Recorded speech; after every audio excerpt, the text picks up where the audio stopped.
Hello, we are live and we're going to be talking about Stone Blind today.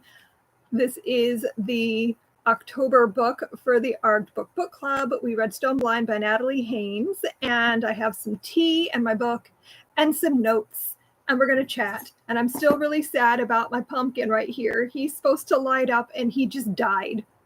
I don't even know what happened. I put fresh batteries in. He was working for a little bit and then he just died. I guess I probably had that for 2, 3, 4 years. I don't even know how long.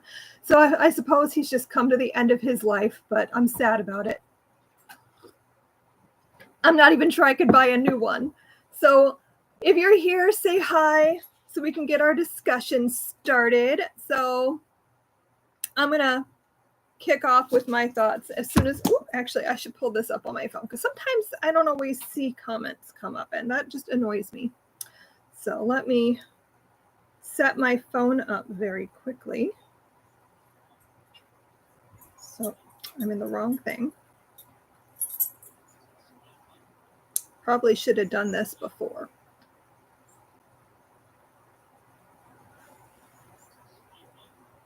So anyway, let's talk about Stone Blind. I am not going to put the book behind me again because last time I threw it on the floor on accident and it took me forever to fish it back out. So where can I set this? Can I put it here? Can you see it? Is it too far away? What if I stick it there? Okay. So Stone Blind. What are my thoughts? I gave this a 4. I think it was a solid 4. It wasn't what I expected. I don't know what I expected going in. I thought it was going to be like a story from Medusa's perspective and she would be telling her story. But that's not what we got here.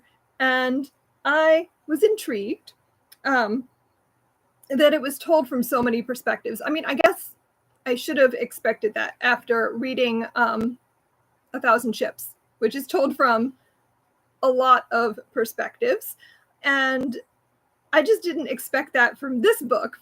But I guess, I don't know, maybe this is how she writes. Maybe this is just Natalie Haynes and her method of storytelling. But yeah, for whatever reason, I thought it was going to be more focused on Medusa. So, but that's not really why I took away a star. I don't know. I'm going on feelings and vibes. It was just a 4-star. Maybe I'll raise my rating later, but let's see. What did I like about it? I did actually enjoy several of the perspectives. Some of them I felt were a little weird, but they still added to the story. I really liked the way that the gods were portrayed. I think that's the first time I've ever read a book about Greek mythology where the gods were portrayed as the jerks that they are. Like that they're so like simple-minded and simply focused on like themselves and what they want, and like usually they're seen as being like beings that were worthy of honor. This is the first time I think someone's written about them in a way that like they're not likable. And I don't know, I found that really refreshing and interesting. It was a really cool way to present them. Oh, Elsa says 3 stars because it didn't keep my attention. I think if I had read it just with my eyes, I might have started to lose interest too, because there was a lot of just like, why are we here? There was a lot of character perspectives that I didn't really understand until later, why we were talking about them at all, or why we had to focus on that. It was a very like weird retelling because it was so like vast in perspective, and it just sort of almost made Medusa like a side character in her own story, which felt a little weird. But the audiobook was excellent. It was narrated by Natalie Haynes. So like she gave the proper sass to all the gods. Like her retelling, I thought her narration added so much to it. So maybe that's why it worked better for me. I don't know. But I thought the narration on the audio was really, really good. And I also wasn't expecting it to be as funny as it was. There were a lot of really funny moments. Like Athene trying to convince some ordinary guy to fight in this battle with giants, and she's like, well, if you die, or we'll name a constellation after you, which is just like, what does that matter to me if I'm dead? Like, I don't know. That I thought that was amusing. And I also really loved all of the scenes with Hermes, Athene, and Perseus, because that was hilarious. Them just being like, why are we here? Why do we have to help this idiot? Like, he is so dumb. He doesn't even know what he's doing, but we have to help him. I found all of that really funny. And I was not expecting to be laughing reading this story. I fully expected it to just be a tragedy all the way through, because it is relatively sad. So, but yeah, I feel like this is almost like a polarizing book. Like, you either loved this or you didn't like it. I looked at some reviews, and I feel like a lot of people didn't like it because it was so many perspectives, which I understand, but the chapters were pretty short. So I felt like the flow still kind of worked. Although, like I said, there were some characters that I was just like, how necessary was this? Did we need this? But I don't know. What else did I write down? So yeah, I also really like how Perseus was portrayed, because he's often portrayed as this big hero, but really, was he? And I think that is what I like about Natalie Haynes' work, is that she kind of puts a spin on all of the stories that are so well known and have been told over and over, as, like, I guess, a feminist spin. And it's a really interesting way to look at it, because he was just kind of this dopey kid who just was trying to help his mom, but he didn't really know what he was doing and had so much help from the gods. Like, was he really heroic? So I thought that was interesting. Again, not how he's usually portrayed. So I found that to be really interesting and refreshing.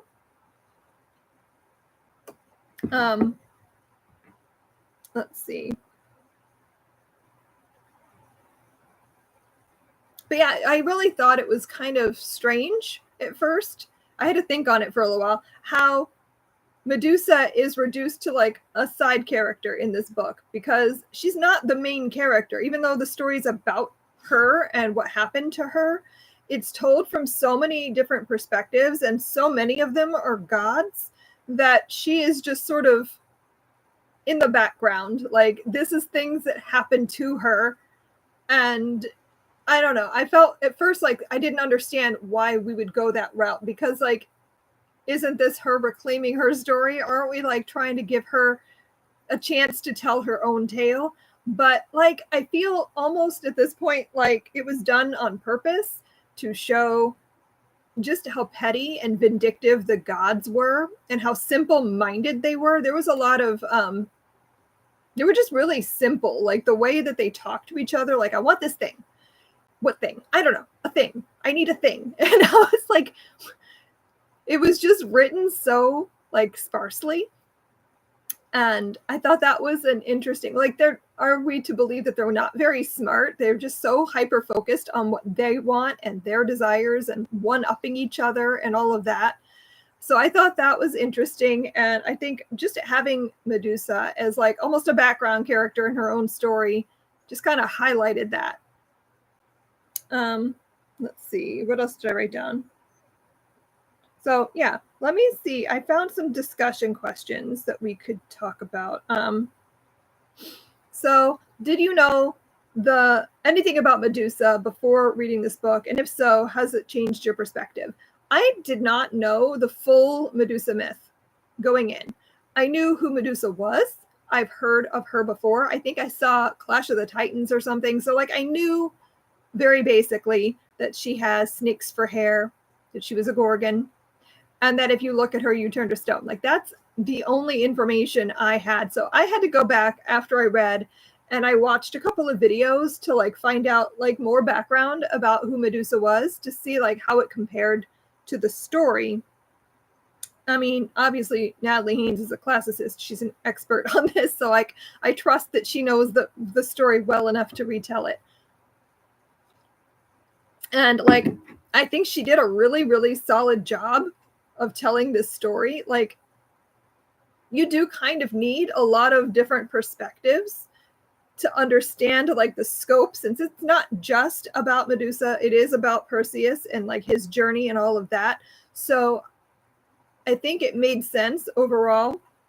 Did the book change my perspective? I mean, I always felt like almost a sympathy for her, because that's unpleasant to live with. Like, you can never love anybody, you can never be around anybody, you have to be on your own forever, and that just seems sad.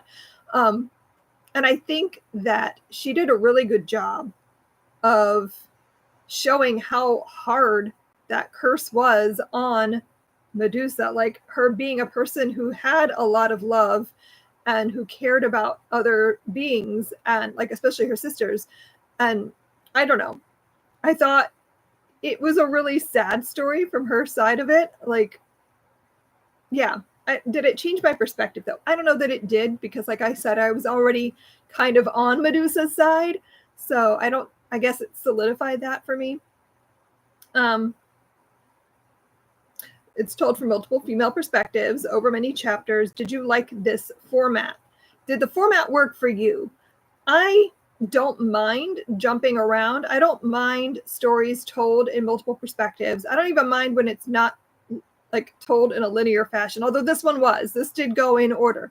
So like, because I'm pretty sure, if I'm remembering right, that 1,000 ships was like jumping all over the place during the story. So I know a lot of people struggled with that, and that wasn't an issue with this book.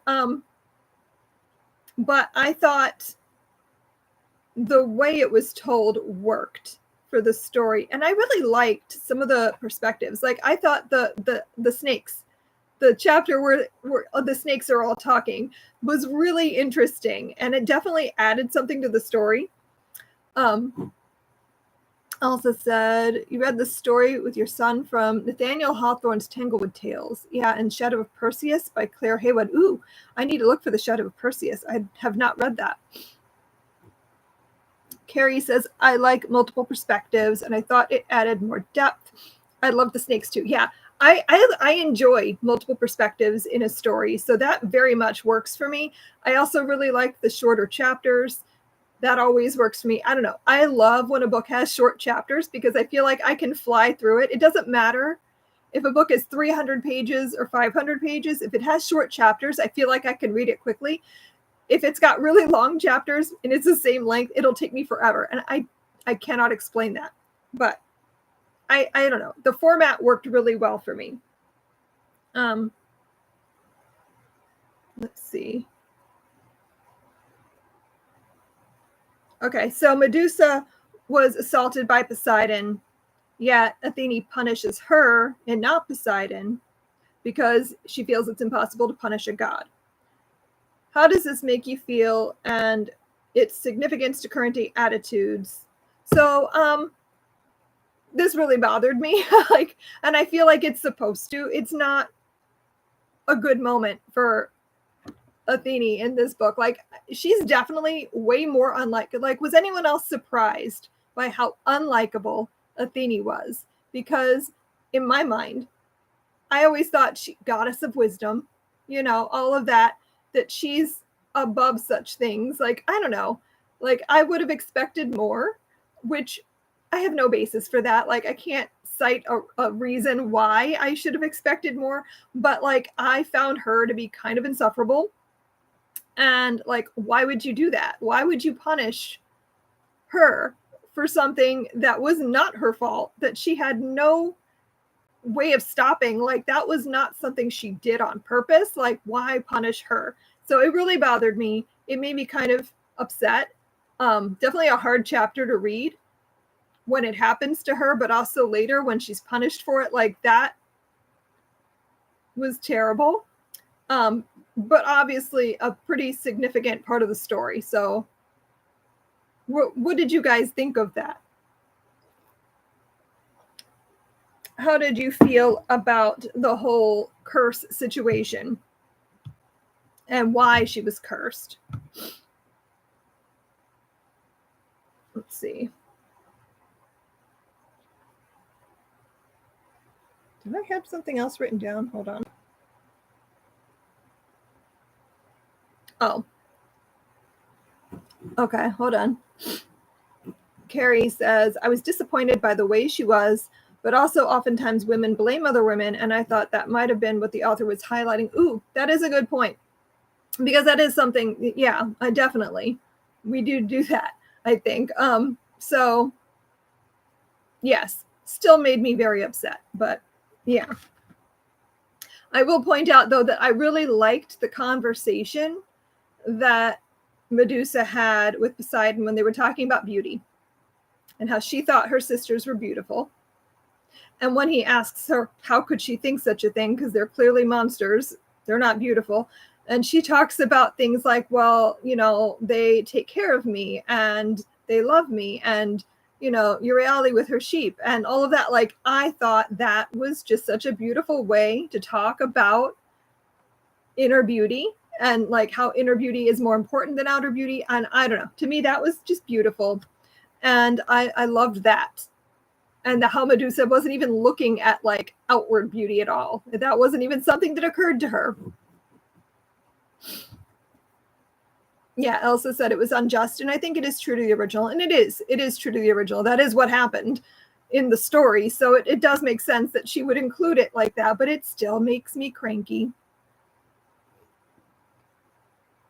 Yeah, Evelyn, definitely, it's very unfair, and I think that too. Like, the gods don't care. The gods are very unfair. They were all about what they wanted, and I think she does such a good job, though, of highlighting that, of how selfish all of them really were. Like, showing how, like, Zeus has all these affairs, and Hera's mad, and rightfully so, but there's nothing she can do about it, because if a woman walks past him, he has to have her. So he has all these children floating around that she just is, like, forever furious.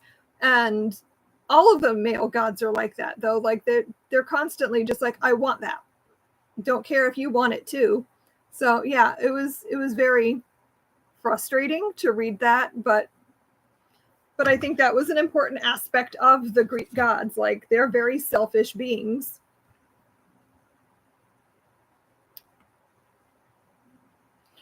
Okay, Medusa's curse was her power to turn people to stone if she looked at them. How does this transform her? And do you agree with how she deals with it? I found that whole part of it very sad, like hiding herself away once she realized what was happening to her. It's definitely very sad. I found the scenes where the other Gorgons, whose names I can't remember, Euryale and something, Steno, how they were like trying to coax her out and convince her that everything will be okay. So tragic. I don't know. The scenes with the Gorgons were my favorites. I think they were some of my favorite moments in the story, because they were all just so sweet and touching and loving. And I don't think when most people think about the Gorgons, that's not where their mind goes. They think about monsters. They think about these horrid beings who eat people and things like that. But they were very tender and sweet with each other. And the way they talked to Medusa, and like they're talking about her when she was growing up and things like that, I found that to be just beautiful. Ooh, Elsa, I had the same thought, that it would have felt right if Medusa turned Poseidon to stone. Yes, I mean, sure, Athene deserves it too, and I felt it was a fitting end for her, but don't stop there. Keep going, get the rest of them too. Yeah, I don't know. Let's see. So yeah, do you agree with how Medusa dealt with her curse? What else could she do? I think I would have probably done the same thing. I think I would want to hide and not look at anybody, because what if I accidentally turn somebody I love into stone? Like, that would ruin me, I think. So like, yeah, you would have to do exactly what she did. I cannot think of another way. Like, I think in most stories she becomes like a villain, but yeah, I felt like it felt more natural for her to like want to hide and pull herself away from everybody.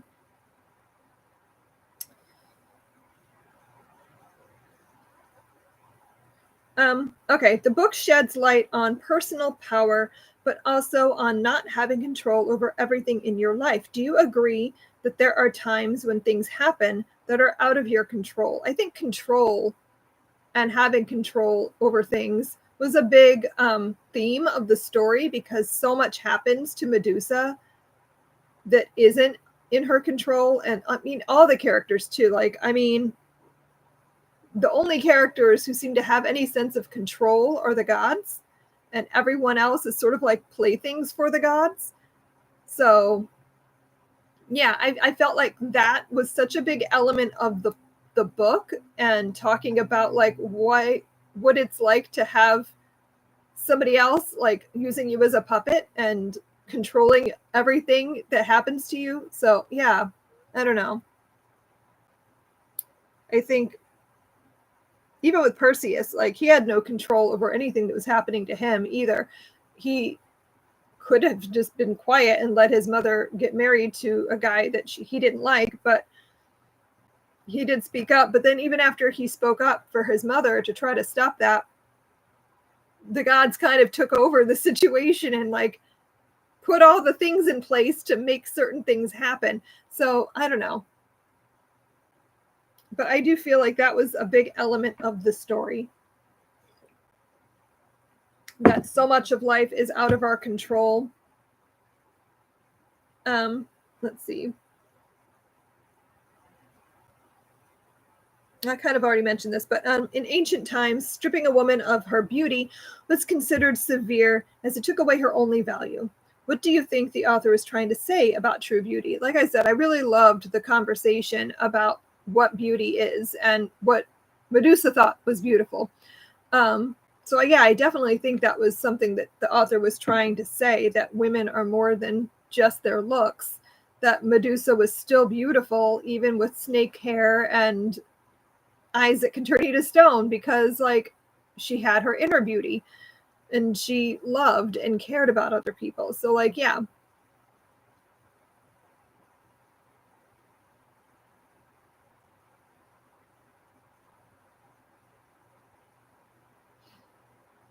So like, how did this change your perspective of the Greek gods? Like, or did it change your perspective? I mean, I've always thought that the Greek gods were pretty terrible. I mean, there's not a lot of stories that put them in a good light, I think.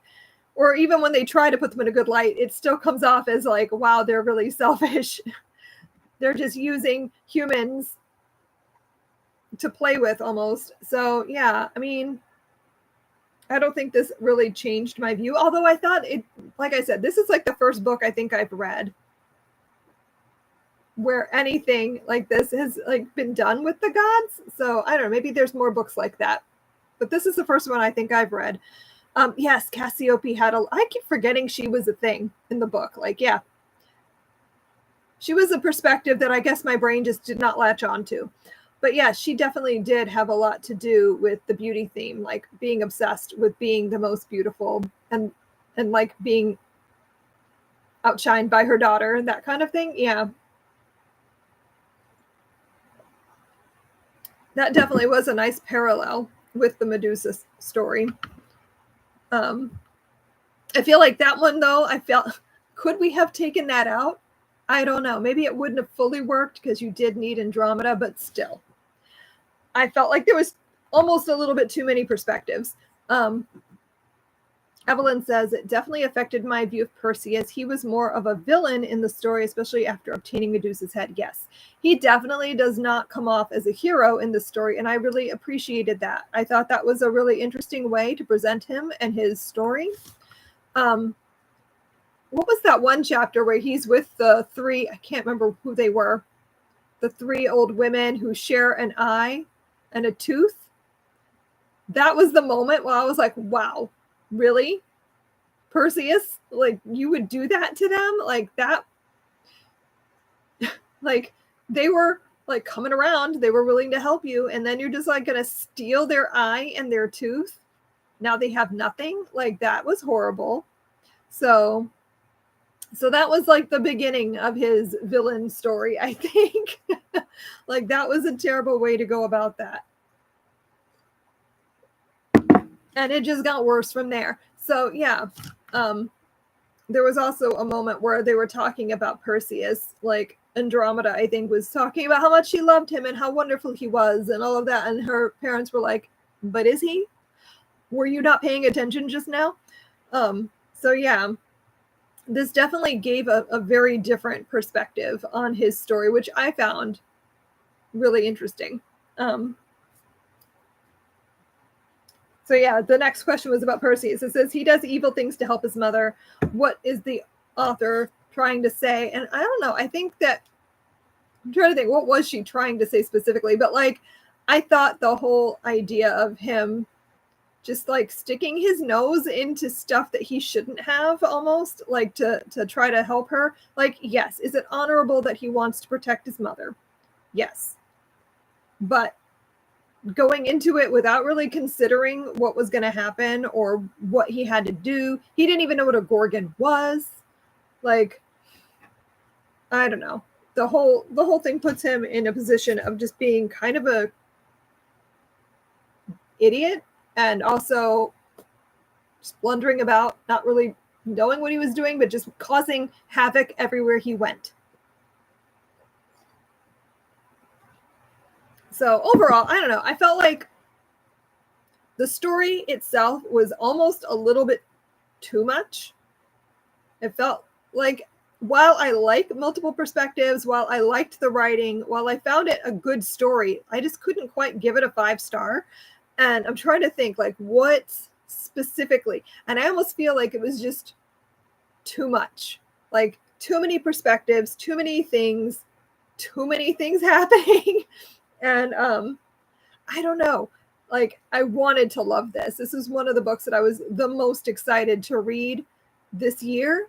Like, as soon as I had it in my hands, I knew it was going to be book club. Like, I really wanted this to be something we read together, because I felt like it was going to be like one of my favorites of the year. And I did like it. It just wasn't as good as I wanted it to be, but there was so much meat there. Like, I don't know. I'm really stuck on my rating. Like, I don't think it was quite a 5-star, but it also, I feel, should be more than a 4-star. Maybe it's a 4.5. Maybe that's what I'm going to go with for my final rating, is a 4.5, because like, there was so much she did here that I thought was just really interesting and hadn't been done before. If anyone else has any other books about Medusa, I want to read something else and see, like, I want to compare, because I've never read a Medusa book or a story before, so I had nothing to go by as comparison here. So I have no idea. If anyone knows of a good Medusa book, let me know, and I will add it to my endless TBR.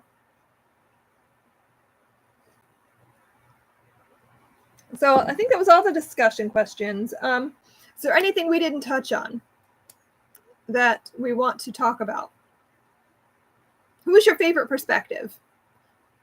Who do you think had the most interesting storyline? I think my favorite, like I said, was the Gorgon stuff. Every time we were with the Gorgons, I was just fully invested in that. I just thought that was my favorite part of the book.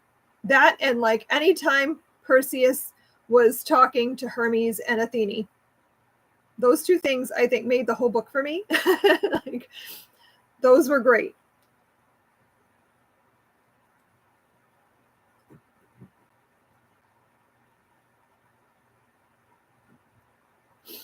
Okay, so I think I've touched on all of my things. I have read through my notes.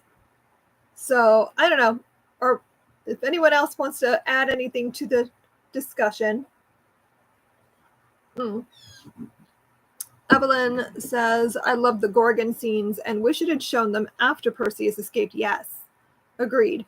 And Elsa liked Medusa's head. Yeah, I liked that her story didn't end with the beheading. I like that we got to have like a continuation about her, because like, her head becomes this big weapon thing that they use for a while, doesn't it? Like, I don't think that was the last time we see her her head. Don't they use it to protect something, or I don't know.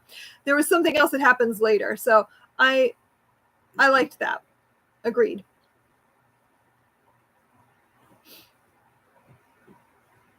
So yeah, overall, I'm going to say 4.5. 4.5 stars. Yes. So I'm excited for this month's book because we're going to be reading How to Sell a Haunted House by Grady Hendrix in October. And I had been wanting to read this all year. I think this came out in January, and I've just been kind of waiting for October. Like I knew this was going to be my spooky month book, like the minute it came out. So I've just been waiting and waiting and waiting all year. The temptation to read this early was a lot, but I waited. I've held off all year so that we could read this together, and I'm so excited about it. Grady Hendrix is one of my favorite authors.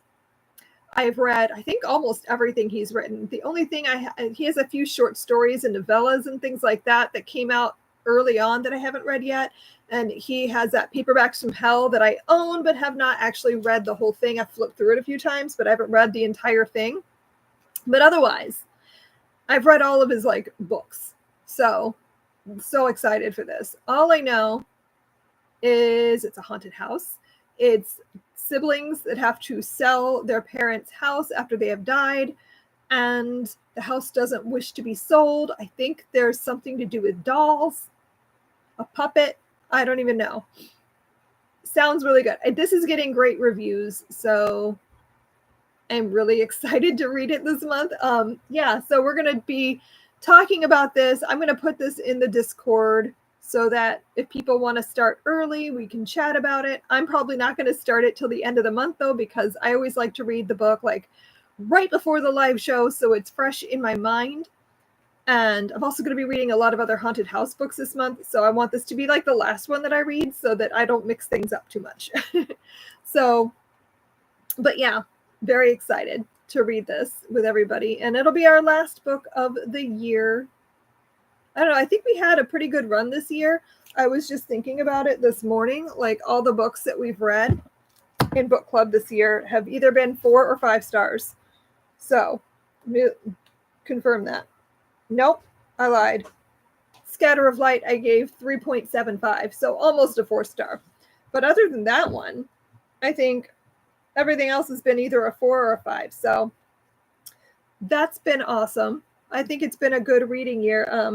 I need to read How to Sell a Haunted House, obviously, before I can do it. But I'm going to do another video probably next month where I rank the books that we read, from my least favorite to my favorite, so we can talk about that. What is your favorite book that we've read so far? If you've been reading along with me all year, let me know what your favorite was. I don't know yet. I have to think about it. I had a couple of 5 stars. I have 2 that I'm I can't decide which one was my favorite. No, I take it back. I have 3 that I can't decide which one was my favorite.